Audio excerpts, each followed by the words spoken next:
عن ملة إبراهيم إلا من سفه نفسه ولقد اصطفيناه في الدنيا وإنه في الآخرة لمن الصالحين. إذ قال له ربه أسلم قال أسلمت لرب العالمين. ووصى بها إبراهيم بنيه ويعقوب يا بني إن الله اصطفى لكم الدين يا بني إن الله اصطفى لكم الدين فلا تموتن إلا وأنتم مسلمون. أم كنتم شهداء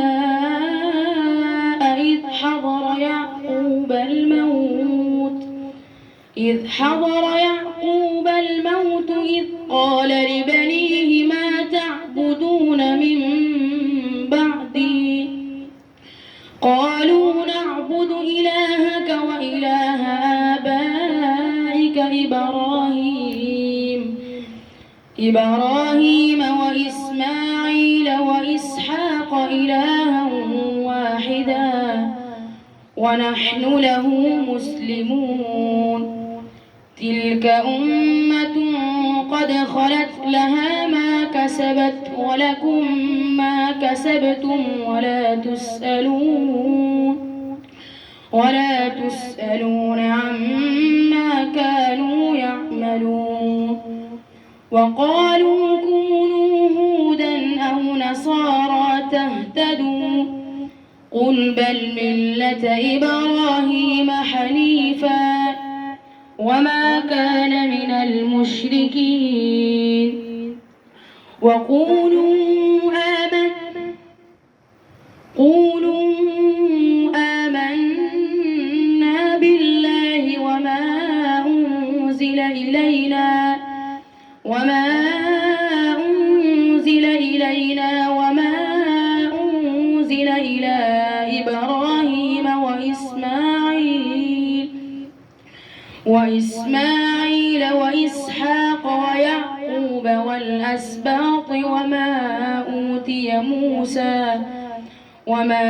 أوتي موسى وعيسى وما أوتي النبيون من ربهم لا نفرق بين أحد منهم ونحن له مسلمون. فإن آمنوا بمثل ما آمنتم به فقد اهتدوا وإن تولوا فإنما هم في شقاق فسيكفيكهم الله وهو السميع العليم. صبغة الله ومن أحسن من الله صبغة ونحن له عابدون. قل أتحاجوننا في الله وهو ربنا وربكم ولنا أعمالنا ولكم أعمالكم ونحن له مخلصون. أم تقولون إن إبراهيم وإسماعيل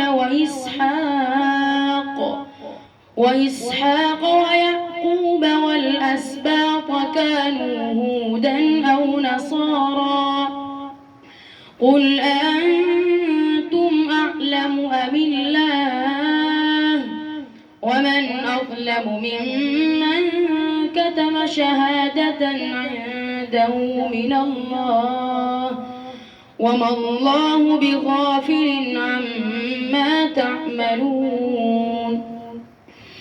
تلك أمة قد خلت لها ما كسبت ولكم ما كسبتم ولا تسألون ولا تسألون عما كانوا يعملون.